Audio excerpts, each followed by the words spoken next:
Good morning, ladies and gentlemen.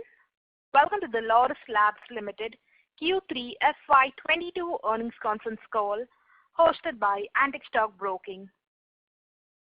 As a reminder, all participant lines will be in the listen-only mode, and there will be an opportunity for you to ask questions after the presentation concludes. Should you need assistance during the conference call, please signal the operator by pressing star then 0 on your touch-tone phone. Please note that this conference is being recorded. I now hand the conference over to Mr. Monish Shah from Antique Stock Broking. Thank you, and over to you, sir. Thank you, Lizanne. Good morning and a warm welcome to everyone to Laurus's 3Q FY22 results conference call. We Laurus management for giving us the opportunity to host the call. Today we have with us Dr. Satyanarayana Chava, founder and CEO, Mr. V.V. Ravi Kumar, ED and CFO, and Mr. Vivek Kumar, Senior GM Investor Relations. I would now like to hand the call over to Dr. Satya for his opening comments. Thank you, and over to you, sir. Thank you, Monish. Thank you for joining us for our Q3 and 9 months FY22 results conference call. We hope everyone attending this call and their family members, colleagues, and their friends are keeping safe and healthy during these challenging times. We are pleased to have this opportunity to update you on our progress and answer your questions. Since our last earnings call, the world has continued to face unprecedented challenges, both on health and economic fronts. At Laurus, we committed to protecting the health and well-being of our employees and their families. We have continued to implement rigorous safety and hygiene practices across all locations, and this without any complaints. I'm very thankful to our colleagues for rising up to this challenge and deliver on commitments and ensuring business continuity.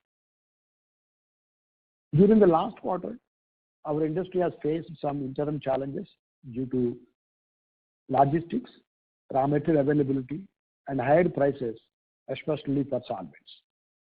Most of the solvent prices were at all-time high. We are seeing some easing out of these, including the cost of APIs and solvents and availability of raw materials. However, supply chain and logistics cost situation continue to remain challenging. The ARV market seen continued sluggishness during the third quarter due to inventory at various channels. However, as we indicated before, we are expecting demand increasing from Q4 onwards. Coming to results over 9 months, the revenue has a marginal growth of 3% despite lower sales in ARV, APIs, and formulations, which resulted in our Q3 degrowth in sales and profits. All other businesses other than ARV, APIs have grown for the quarter and 9 months. Increased demand for ARV business witnessing from our API customers and formulation sales from global multilateral agencies from Q4 onwards. And we believe that this sluggishness is only transient in nature and should be normal from now onwards. Our sustained traction in CDMO is doing very good, and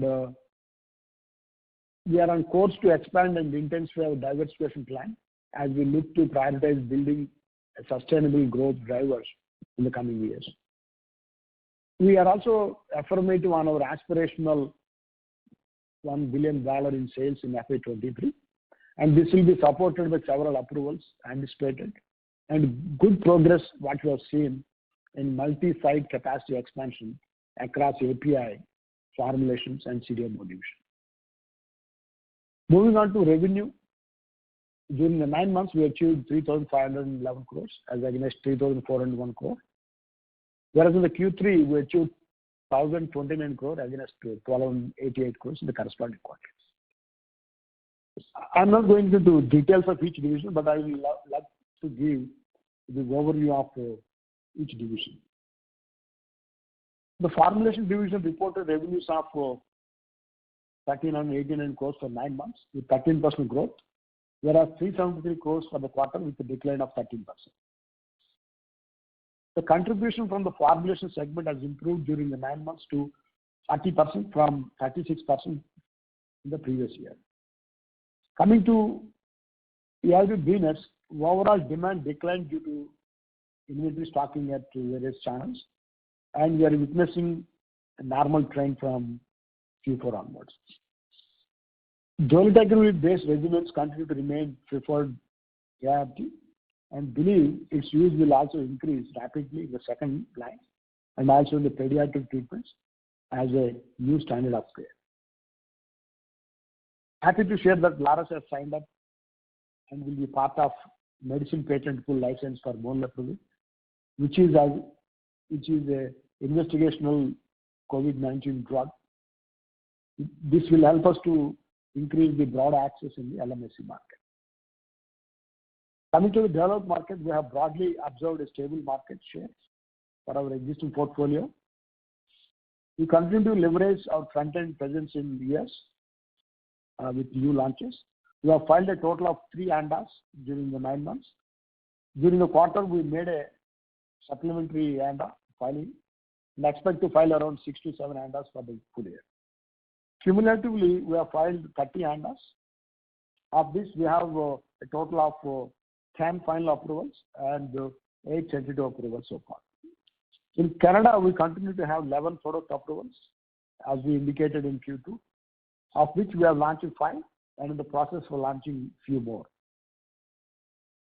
In the EU market, we have completed validation of 2 products as part of the contract manufacturing, and we expect a significant upside in the coming financial year from these products. And we also have successfully completed audit from EU last month for these products. Based on our healthy product pipeline progress, we continue to invest in FDF infrastructure, and our brownfield expansion at Unit 2 is progressing as per our expectations, and it is expected to add significant capacity, which will take the total FDF capacity to close to 10 billion units per year. The capacity will be operational from early next quarter onwards. On R&D front, we continue to allocate resources to our initiatives and invest in portfolio based on now our portfolio now more on non-ARV than ARVs. So we identified several products in the portfolio which are complex and also need scale. When it comes to API, our antiviral business during the quarter was weaker than expected and declined almost 65% year-on-year to 202 crores. The steep decline is due to the higher base effect from forwarding purchase made by global agencies during the last financial year. From 9 months of FY22, business reported negative growth of 26%. We continue to believe that the current demand weakness is transient, and we believe Q4 onwards things are looking bright. In oncology APIs, current quarter we did 85 crore sale, reflecting a growth of 33% year-on-year. For 9 months, there is a growth of 8%.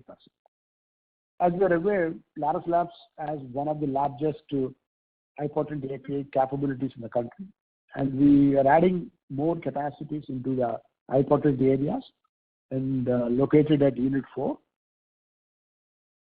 And our aim is to strengthen further our leadership in some of these oncology and high-potent molecules. In other APIs, which includes CV, diabetes and asthma, reported quite normal sales during Q3, and revenues have grown sequentially at 137 crores. The segment recorded 38% growth quarter on quarter, and there was a slight decline when it comes to 9 months, with 3% decline. During the quarter, we have filed 4 DMFs. Interestingly, 2 DMFs are in non-ARVs, taking the total of number of DMFs to 71 to date. We also initiated validation of several new APIs and expect to see good DMF filings next financial year.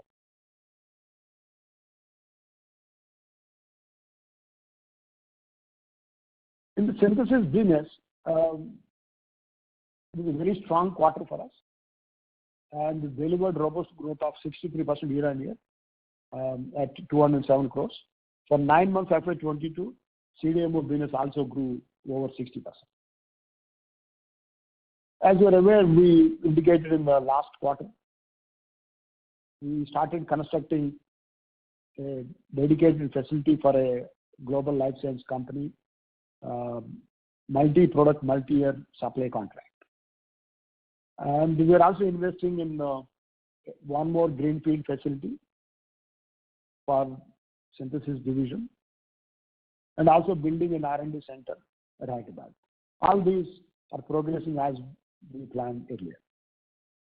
When it comes to Laurus Bio, the segment achieved a sales of 25 crores, taking to 65 crores for the 9 months FY22.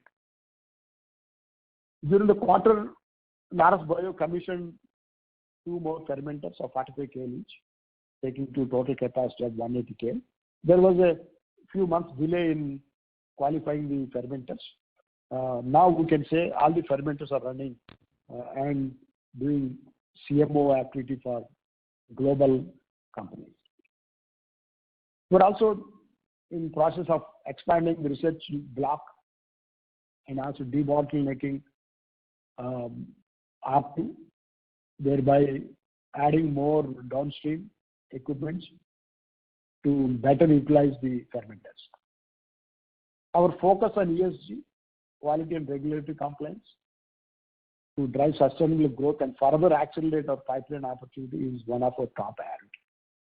This will add to our journey towards our vision and strengthen our core values. We are in the process of qualifying the manufacturing infrastructure, both in APIs and formulations, to achieve our aspirational target of 1 billion sales mark by end of FY23. If we receive the required approvals on time, and we are confident to achieve this target. With that, I would like to hand it over to Ravi to share some financial highlights. Thank you, Dr. Satya, and very warm welcome to everyone on our quarter 3 and 9 months earning call. Total income from operation for 9 months is rupees 3,511 crores as against 3,401 crores, within 3% growth year on year. But whereas the quarter we ended up at 1,029 crores against 1,288 crores, reporting a degrowth of 20%. Gross margin for the quarter 3 is very healthy and at 58.8%, vis-a-vis 54.7% for the corresponding quarter. Our EBITDA came at 290 crores with a margin of 28.2%. Our EBITDA for 9 months is at 1,038 crores with an EBITDA margin at 29.6%. Though this reflected through better product mix and compensated for negative operating leverage. So, despite of the ARV lower sales, we could able to achieve these numbers in the first 9 months time. And we remain confident of achieving about 30% EBITDA on a full year basis for FY22. On diluted EPS for the quarter at 2 rupees 90 paisa and not annualized, and 11 rupees 10 paisa for 9 months not annualized. Our ROCE is at 25.5% on an annualized basis. On the capex front, we invested close to 246 crores during the quarter and cumulatively about 770 crores in the 9 months time. We remain on course to strengthen our position as a cost-effective integrated pharma player. We are investing in backward integration efforts, in making intermediates, creating further API and FDF capacities. As you are aware that we have embarked upon significant growth capex of 1,500 to 1,700 crore in 2 years, FY22 and FY23. We wanted to update most of the investment across key projects is on track. You can refer to our IR presentation for more details in this. With this, I would request the moderator to open the lines for a Q&A. Thank you. Ladies and gentlemen, we will now begin with the question and answer session. Anyone wishing to ask a question may please press star and 1 on your touch-tone telephone. If you wish to remove yourself from the question queue, you may press star and 2. Participants are requested to use handsets while asking a question. Ladies and gentlemen, we will wait for a moment while the question queue assembles.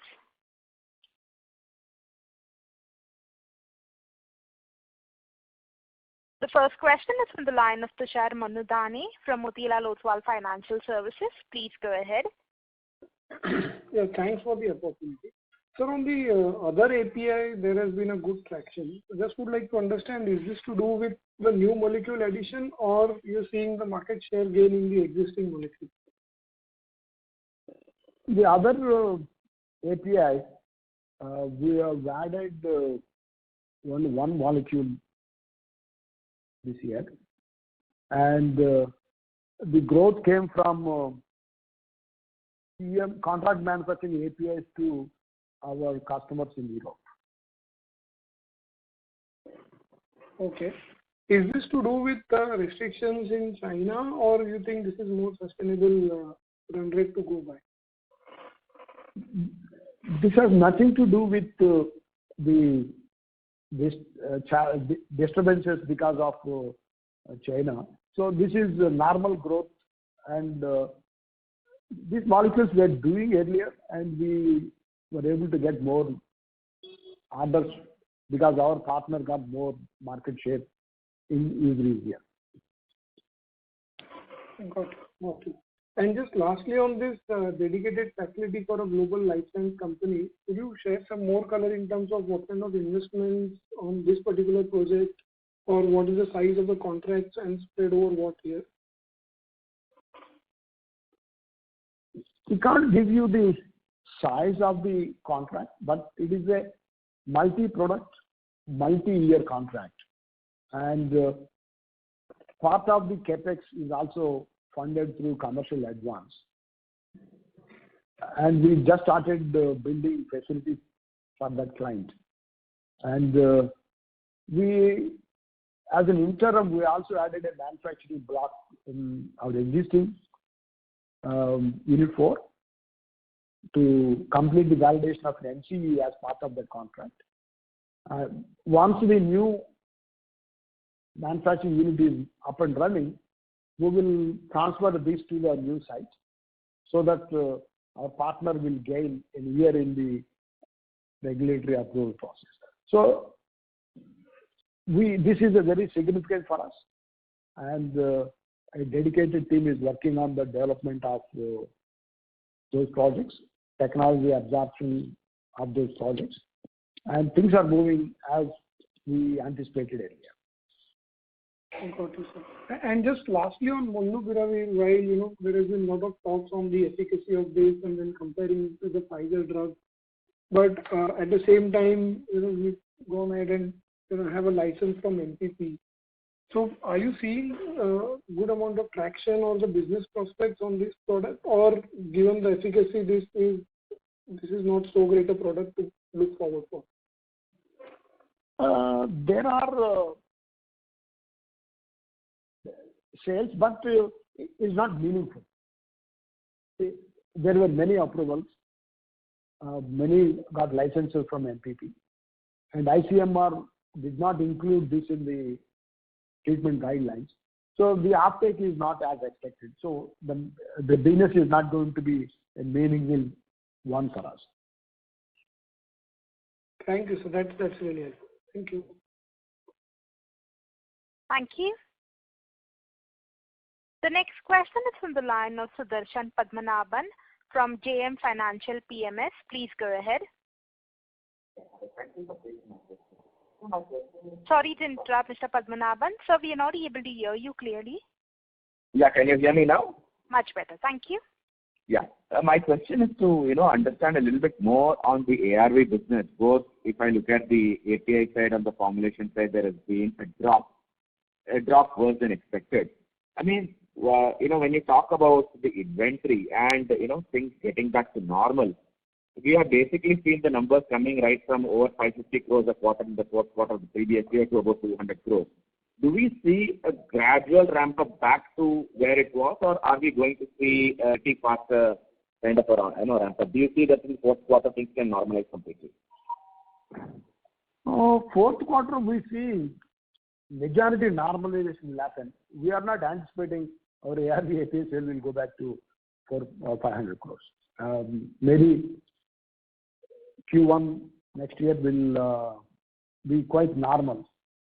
But even though there is a little bit normalization pending for ARV APIs in Q4, but our other divisions are doing extremely well. So we don't see any challenge for us to get back to normal track, a normal growth trajectory for us from Q4 onwards. Yes. And for the I think we have done a phenomenal job. We are running around 200. Sorry to interrupt, sir. We are not able to hear you. Yes, sir. So my next question is on the synthesis business. I mean, we have done a phenomenal job in terms of the ramp up. Almost moving from 60 crores, in FY20 almost the quarter to about 200 crores now. Can you give some color with respect to where do you see the business, say, in the next 3 years? Given the opportunity, given that we have a dedicated plan for a customer, what is the kind of scale that we can see? I mean, and what are you doing, at this scale to get, give that kind of importance to this business? This business is very important to us, and we're giving required focus to strengthen this. We are creating dedicated R&D. We are creating dedicated manufacturing sites. And we believe a 200 crore per quarter is not a big number for CDMO. If you look at the global CDMO companies, they're doing extremely well. And we believe we have all qualities to become a very large player in CDMO. Our regulatory track record, our EHS compliance, our manufacturing quality infrastructure, our team in quality. So we have all qualities to become a much bigger player in CDMO place. We can't give you the quantitative numbers how we will do in the next 2-3 years, but we have so many avenues to grow. As we are investing in a new manufacturing site for a customer, we haven't got any revenues from that plant right now. So this business, we believe we are at a very infancy stage. So 200 crores per quarter is very, very small for our aspiration. I thought with respect to Richcore, I mean, we had a plan that we should be able to kind of leverage. Sorry to interrupt, Mr. Padmanabhan. Sir, we are not able to hear you. We request you to come. Yes, sir. Hello? Yes, sir. Please proceed.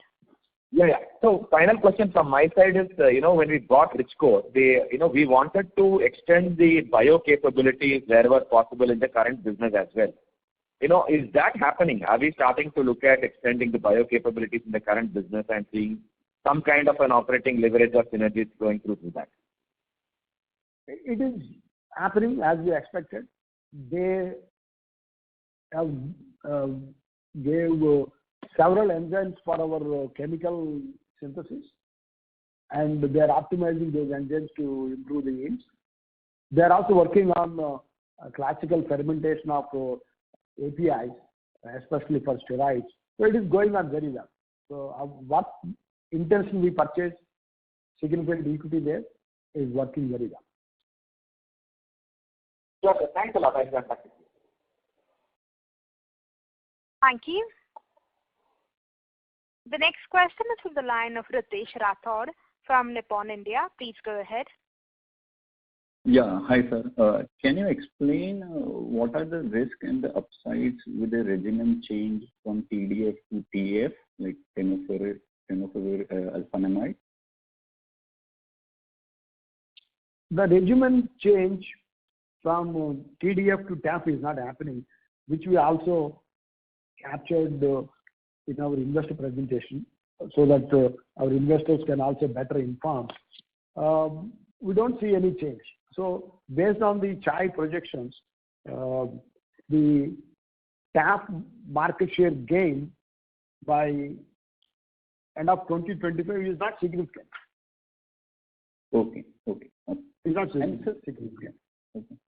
Sir, for this quarter, since you provide your standalone numbers as well as consolidated numbers, your subsidiary revenue has gone up sharply to 96 crores versus historical average of 25 crores. Anything particular? Because there has not been proportionate increase in cost or anything in the subsidiary financials, but a sharp jump in revenue. Is it linked to some one-time income over there? Ravi, do you want to answer this question? There is no one-time income, but our new one of the subsidiaries started generating revenue. Yeah, but there was no proportionate increase in the cost or anything when you see historical quarterly numbers which you provide every quarter. But there is no one-off kind of income. Okay. Because your historical average for last 5-6 quarters is 25 crores. This quarter subsidiary number is 96 crores. So the number is a huge jump of 50-60 crores increment. That's correct. You are right. Yeah. Because your cost base has remained flat or nothing, no change in the cost. Anyways, so maybe if you can explain it later would be helpful. Okay. That's it. Thank you. That's enough. Thank you. Thank you. We'll move on to the next question. That is from the line of Krish Mehta from Enam Holdings. Please go ahead. Yeah, hi. Thank you for taking my question. I just wanted to know the ARV versus non-ARV split for the company as a whole for this quarter.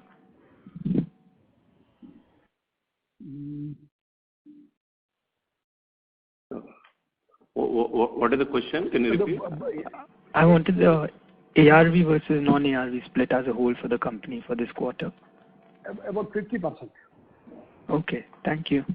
Both APIs and formulations put together. Yeah. Thank you so much. Yeah. Thank you. The next question is on the line of Bharat Kumar from Quest for Values Capital. Please go ahead. Hello, hi. Thanks for the opportunity. My question is for Dr. Chava. Regarding the new formulation capacity of 4 billion tablets, which is coming up this year, you said that in the last Concall that it would be used by for our European partner, and site transfers are already done, and our site is also included in the dossier. And you said that the regulators have scheduled for the site inspection. May I know if this inspection is complete and did we get the approval for commercial production? One inspection was concluded 2 weeks back. It was successful. Mm-hmm. And one more inspection for packing lines is expected in May this year, and which is on track. See, nowadays inspections are happening online, so we don't see any challenge there. So we can expect revenue coming from June this year. You're right. Okay, thank you. And my second question is regarding the global tender. The global tender for ARV formulation, which we got in 2018, I think it is supposed to end last year, but because of COVID, I think it is extended by 1 year, and I think this year end, I think it's going to end. Can you please let me know, like, if you have applied for the new global tender for the next 3 years? It's extended by a year, so we'll be part of that.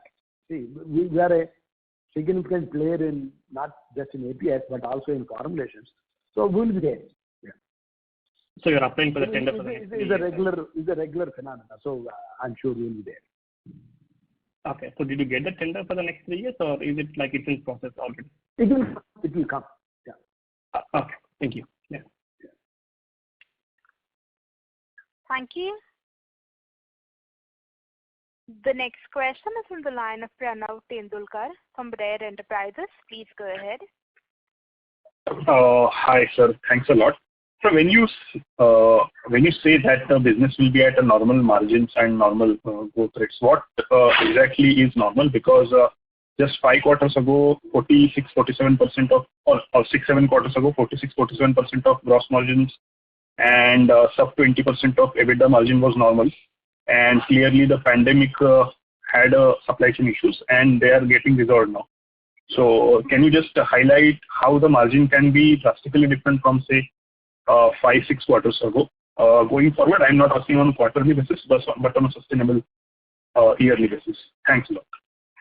So we invested in R&D much ahead of the business. We invested in capacities much ahead of the business. And if you look at our R&D expenditure remained constant as a number, but as a percentage came down by almost 3.5-4%. And our manpower cost used to be 12%, 13%. Now it is at 9%. So if you look at 4% came from R&D expenditure, 4% came from manpower. So this is the operational leverage that led us to EBITDA margin expansion. EBITDA margin expansion has nothing to do with COVID because we are not in the COVID-related products. We don't have remdesivir, we don't have other biological products. So our growth in EBITDA margins came because of the expansions plan and the commercialization of those facilities, commercialization of those products. Perfect, sir. But on gross margin level, the increase of 5 percentage points? Yeah. You asked a very interesting question. The gross margin improvement is because of expansion of non-ARV business. Right. No, I'm asking about 5 percentage points over last 7-8. So that's what I'm saying. Clearly pre-COVID. Okay. That is because of our ARV, non-ARV business is growing much faster than ARV business. Right. So non-ARV business, synthesis business, formulation business, other API business are more profitable, more gross margin business than the ARV business. That is the reason EBITDA expanded and also gross margin expanded. So there are multiple things which led to the EBITDA expansion, operational leverage, and then gross margin improvement. Right. Perfect. So that makes sense. So just two supporting data or view if you can give. So what is the price correction on ARV and other products or formulations that has happened from, say, during COVID? And what is the difference in the two gross margins, ARV and non-ARV? If you can actually provide some comfort to investors about that. That's difficult to give a number. So we don't want to give the split how much we are making in ARV formulation, how much in other formulations. Because that is a very sensitive information which we don't want to speak. Okay. Thanks a lot for the opportunity, sir. Thank you. The next question is on the line of Jeevan Patwa from Candy Floss Investment Advisors. Please go ahead. Congratulations, sir, for a very good set of numbers. So there are a few things that I liked about the number. One is obviously the CDMO sales has been 207 crores this quarter, which is a very good run rate. So question is this sustainable run rate for the next few years, or next year you think this run rate will be even higher from here?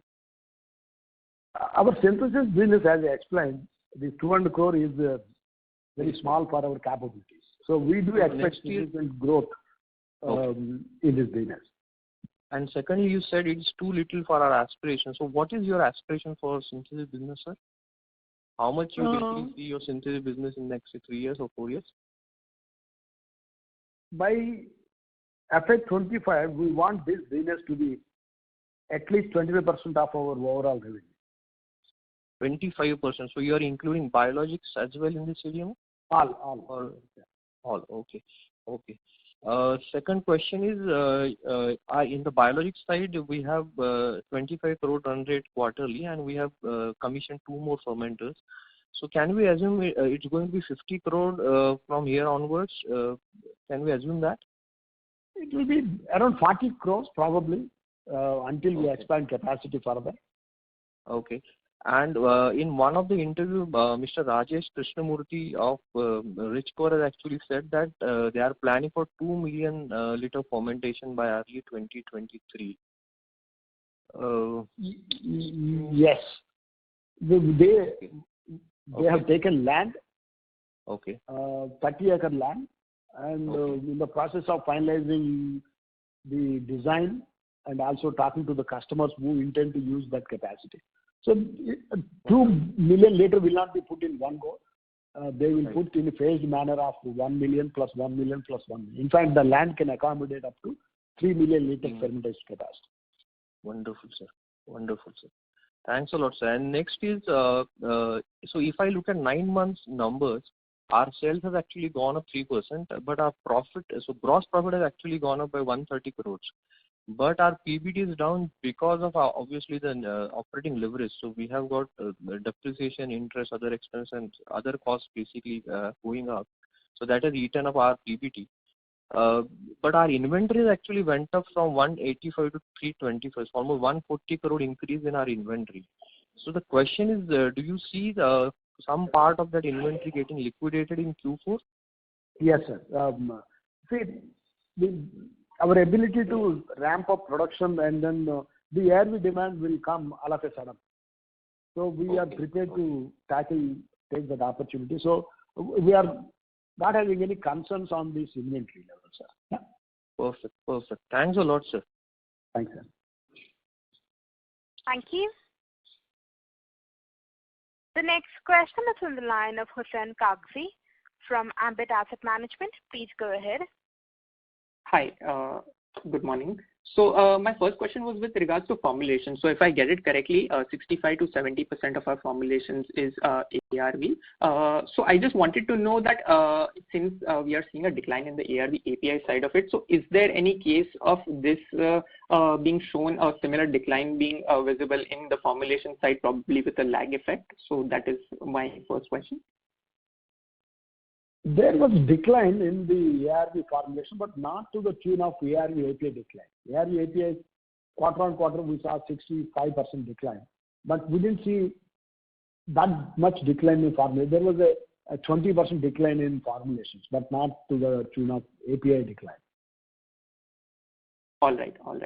And any update on the approvals that we were seeking to get on the formulation side of it? So by when do we expect to get those approvals, non-ARV?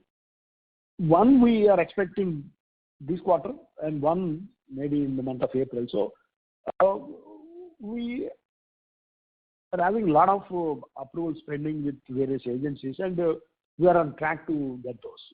There was a delay of 3 quarters.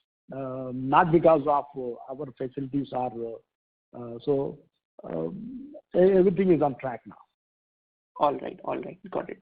And lastly, so there's no doubt that ex-ARV we have done exceptionally well. If I see growing at 45% CAGR for 2 years, and if I go by your numbers, so I think but as of Q3, I think it's still 50% of our revenue. So the remaining 50% of our business is ARV. So basically, if I just wanted to get a sense that you did mention that there'll be a little bit of volatility in the ARV API side of it, and I understand that's the nature of the business. But on a steady state, what would be, say, your view or your assumption, or where do you see a steady state run rate for that business in the future, say FY24 or 25?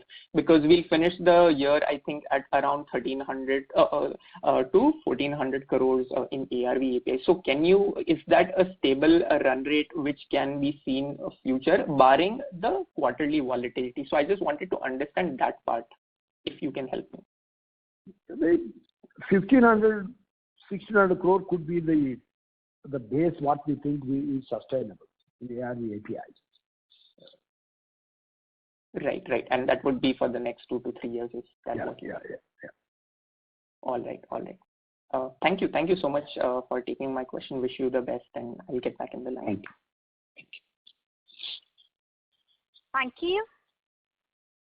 We'll move on to the next question. That is from the line of Tushar Bora from MK Ventures. Please go ahead. Yeah, thank you for the opportunity, and morning to everyone. So just one point on your one of the slides, I saw that the gross margin expansion YOY, I think slide number 5, your gross margin expansion YOY is significantly higher, and or rather I'm referring to slide number 8. So you have a 410 bips YY gross margin expansion and a 540 bips EBITDA compression YY. So that's almost a 900 bips swing between gross margin to EBITDA. So while some of this could be possibly because of operating deleverage, because of lower sales, I'm sure there would also be some costs associated with new capacity, which is still not contributing. Can you just help us with the breakdown of where this slippage has happened? As you rightly mentioned, the operational deleverage reduced the EBITDA margins because we have the facilities, we have the teams, we have the investments into R&D. All those are happening without revenues. That was the reason for EBITDA degrowth. Whereas the gross margin improvement is because of the product mix. All of you are aware the ARV APIs are not high gross margins when compared to the rest of the business. So ARV APIs were less than 25% of our sales this quarter, Q3. Our EBITDA margin improved because of that. Sorry, the gross margins improved because of that. Sir, how much of the capacity is not revenue generating today, or is let's say, so how much of the cost can be attributed to capacities that will start contributing, meaningfully going forward? New capacities. Ravi, do you want to answer this question? Yes, whatever be the new additions we have done capitalization this year, that is not generating any revenue, Tushar. So how much either gross block or the cost of these facilities, operating cost, some metrics, sir, would be helpful? I'll give the gross block wise. 25% of our capex is not yielding revenues right now. 25% of your capex done over FY22? No. 25% of our gross block. 25% of your gross block? Yeah.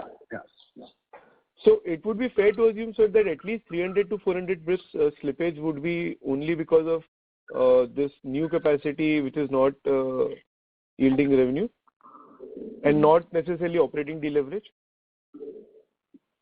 Yeah, we are broadly in that direction, sir. Yeah. Okay. Sir, a different question. Now we see a significant contribution from synthesis this quarter and below normal contribution in that sense from the ARV APIs. Is it fair to assume that there would have also been some gross margin compression on the API side, and therefore the overall addition from synthesis in margin is much higher than the 200 bips suggest? We can't give the margins that granular, sir. Yeah. Okay, I won't ask for specifics, but is it fair to assume, sir, that our synthesis margins would be significantly higher than the corporate average? Yes. Yes. And likewise, formulation margins would be reasonably higher than the corporate average? Maybe synthesis, formulations, and other APIs and ARVs. That's the order. Sure. So finally, one last question. If you can help understand qualitatively what are the things happening on synthesis side. I mean, we are talking of an 800 crore run rate annualized today, and if I do the math correctly, 25% of your revenue in 3 years would be about 2,500-3,000 crores. So you're talking almost a 3 to 4x jump in synthesis over a 3-year period. Just help us understand, the demand side breakdown to this. Do we have specific contracts in place, or what kind of discussions we are having? Something, sir, that would help us understand this sharp pull-up. We can give you a very broad view. So we're building a dedicated facility for the contract which we have signed. As of now, the contract is not giving any revenues. So that's the one significant.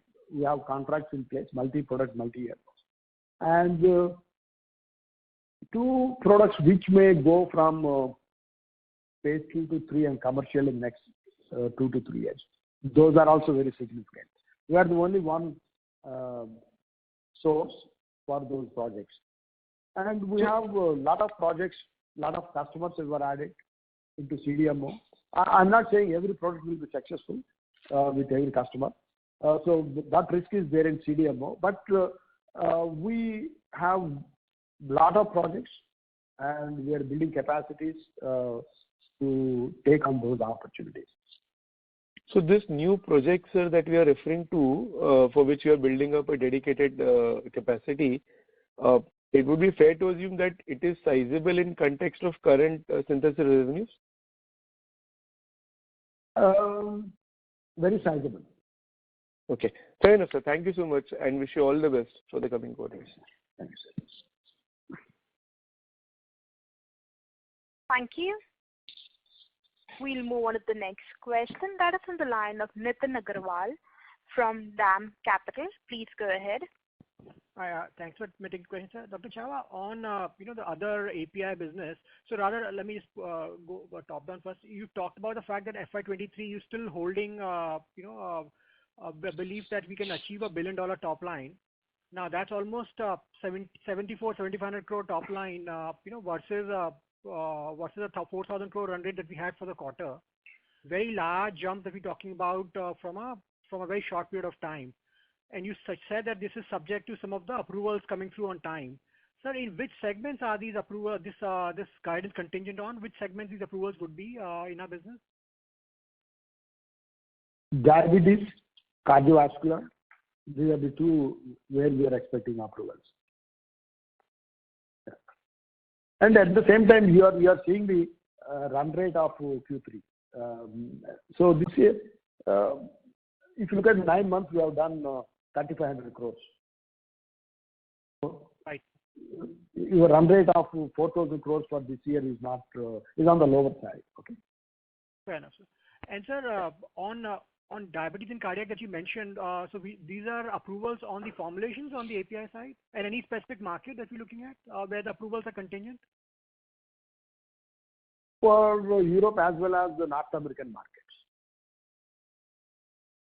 Okay. And so these would be the primary driver for our other API business? Other API and formulations growth. Okay. And then what would be currently, assuming once the API, the ARV formulation business normalizes, at the current 6 billion capacity, what is the capacity utilization of a formulation plant right now? Right now it is very good actually. So not much of spare capacity available now. That is the reason we are building in a phased manner from, in fact, next month onwards. And so when do you see this capacity of 10 billion getting completely utilized, in your assessment? By maybe the early first quarter of 2024. Okay. And then lastly, on the oncology business, oncology API business, how should we look at that business? Are there newer molecules that are looking to add in that segment, or do you see opportunities for significant volume growth in the existing products? It's both, sir. It's both. Okay. Okay. Thank you, sir. Thank you. We'll move on to the next question. That is on the line of Ranveer Singh from Sunidhi Securities. Please go ahead. Yeah, thanks for taking my question. So my question relates to our aspirational goal to have $1 billion revenue by FY23. So just wanted to understand if you could, explain in little in detail, because going by the API revenue, we are saying we will not be able to reach the historical peak on ARV segment, and that 25% upside in next 2 years, next 3 years in CMO. So just I wanted to understand that how much, because even 9 months figure annualized, or even a better gap, some $650 million kind of $650 million kind of revenue. So $350 million remains a gap for FY23. So that I wanted to understand. In the API space, from November onwards until April this year, we are adding 25% more capacity than what we had earlier. That's very significant. And as we are discussing, our formulation capacity is almost doubled, going to be doubled from the current capacity to the expanded capacity. So what we need to have, first one is capacity, second one is products, approval, and then customers. So we have capacity, we are in the process of getting approval, and the customers are happy to buy. So why we are saying aspiration at billion, for that we need to have capacity first, which we have done. And then approvals are going on. And our customers are happy to buy from us because we are not adding a new customer. We are increasing sales to our existing customers. So that is the reason we are still comfortable with that number. Okay. And just I missed on ARV API side, I think one of participants asked that average, the kind of normal revenue, where we see the normal revenue on quarterly basis coming to, because if I factor the restocking cycle and de-stocking cycle, the average should be some 350-400 crore kind of revenue. So are we reaching there?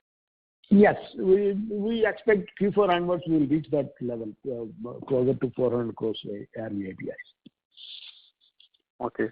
And in your commentary, you said that three elements actually was challenging: availability of raw material, logistics, and prices of certain products. So availability of raw material, did you mean related to ARV API or some other API? Other APIs, not specifically ARVs. And what's your status now? Availability? No, it's improved. It's improved. Yeah. See, the availability is there, but we have to pay a higher price. Okay. Okay, fine. And last one, what is your current debt? After this expansion, we believe that debt would go up. So what is your status right now? Ravi? Around 1750 crore debt. As we indicated before, by March our debt is going to increase, but from next year onwards we are expecting debt to be reduced. Okay. Okay, that's it from my side. Thanks a lot and all the best. Thank you. The next question is from the line of Tarang from Old Bridge Capital. Please go ahead. Hello, sir. Good morning. 4 questions from me. First, on the synthesis business. So this business largely entails manufacturing of intermediates or APIs or both? Both. Okay. So as you move forward with this business and you ramp it up, what proportion of your revenues here are likely to be from new molecules, either commercialized or in the process of commercializing? As I mentioned, by FY25, so we have a strategy to take synthesis division revenue contributing a quarter of our total revenues. And all of it would be from new molecules, right? Under commercialization, trials, or getting commercialized. Would that be accurate? From new clients or existing contracts, new products. But NCEs largely, right? NCEs, yes, you're right. Got See, the synthesis division, our approach is, we don't add the CMO of this. CMO of generic APIs will go into the generic division only. So these are one product, one customer business comes here. Got it. Got it. So, amongst the plants that you have here, are these FDA-approved capacities? Current capacities are all FDA-approved.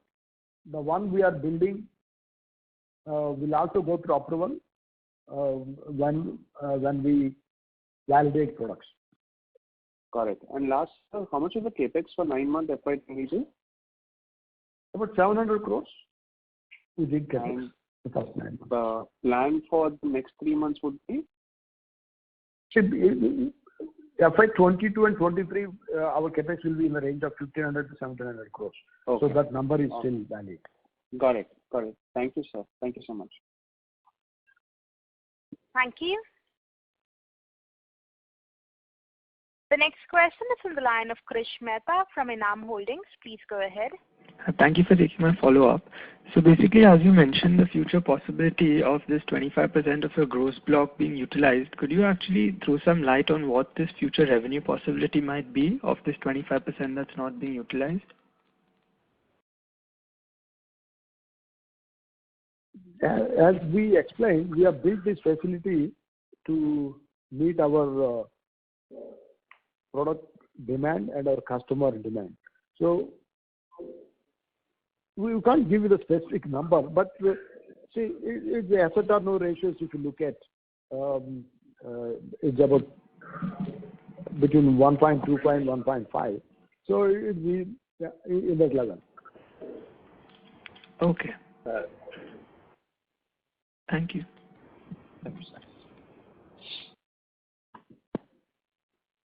Thank you. We'll move on to the next question. That is on the line of Aejas Lakhani from Unifi Capital. Please go ahead.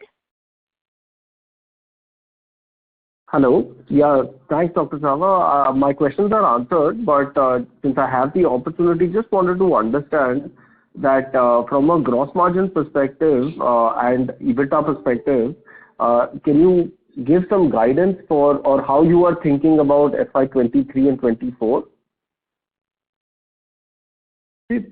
For the last several quarters, we were saying, although we had much higher than 30% EBITDA, but we were talking to our investors saying that we are confident to maintain 30% EBITDA for FY22 and beyond. If you look at our 9 months, we were very close. We are more than 29, I think 29.5% EBITDA for the past 9 months. And in Q4, we are also confident to achieve the 30% EBITDA. So we are comfortable to say again that our business now is capable of generating EBITDA margins of 30%, around 30%. Got it, sir. Thanks, sir. I'm done.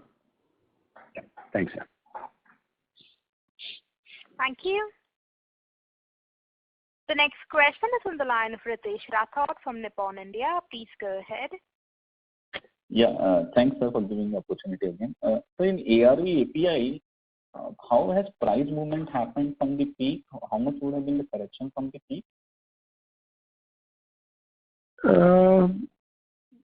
It is 2 to 3% lower than the earlier. Okay. It is not big.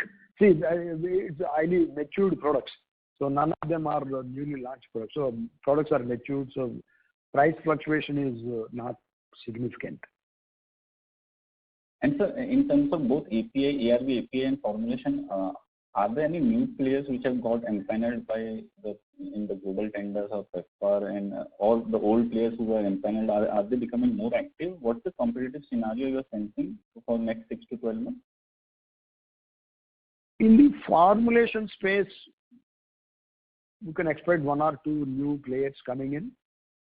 But in the API space, at least in the next 12 to 24 months, we haven't seen anyone investing big infrastructure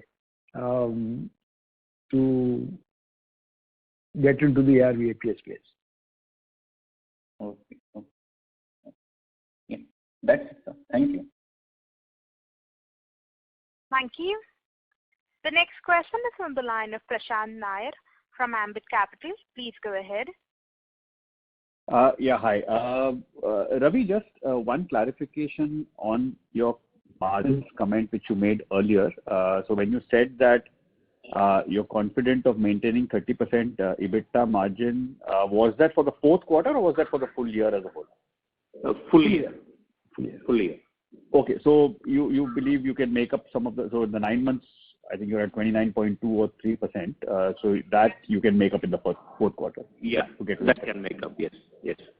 Okay, fine. And secondly, just a follow-up question to what the earlier participant asked on pricing. So on ARV formulations, while volumes have been lower in the tenders, has pricing also corrected through the last say 3-4 quarters? Pricing corrected in the ARV formulations. See, here, when we are saying pricing is not like 5%, 10% reduction like what we are here in other regions. Here it is the 1%, 2% reduction in the pricing. Yeah. Okay, got it. Thanks a lot. That's it. Thank you. Ladies and gentlemen, due to time constraint, we'll be taking the last question. That is from the line of Dhaval Shah from Swan Investments. Please go ahead. Yeah. Hello. Hello, Dr. Chava. Hi. Sir, hi, sir. So just one understanding I want on the ARV side, like when we're discussing about ARV business in the past couple of quarters and years, we always had a good visibility of our volumes. So in last 3 quarters, what happened in the in terms of the procurement by the by the agencies that we saw this dip in our volumes? Just from my understanding, if you could please explain. See, if this decline is only for Laurus Labs, then it is a concern. That means we are losing market share and somebody is gaining. This you might have seen from the other listed companies how much the ARV revenue decline they have shown. Then we have done better when compared to them. So this decline in ARV APIs is only transient. Our ARV API sale depends on how our customers are successful in tenders. Whereas our formulation sale follows the general trend of the other formulation companies. So if you look at our decline in ARV formulations, sale is less when compared to the ARV API sale. Yeah. Okay. Okay. So I mean, you mentioned you'll be maintaining around 1,500-1,600 crores of annual run rate on the ARV API side, which will be on a quarterly basis, it will be much lower than what peak we had around 550 crores odd. So why this less number? So what is changing in the end market? Maybe we are cautious in saying that number. Okay. Okay. Okay. Fair enough, sir. Thank you. Thank you. Ladies and gentlemen, that was the last question. I now hand the conference over to the management for the closing comments. Thank you, everyone, for your interest and patience and asking some very insightful questions, which will help us to reshape, realign any of our priorities. Thanks, Monish. Thanks, Vivek and Ravi Kumar for the. Thank you, everyone. Thank you. Thank you. Ladies and gentlemen, on behalf of Antique Stock Broking, that concludes this conference call. We thank you for joining us, and you may now disconnect your lines. Thank you.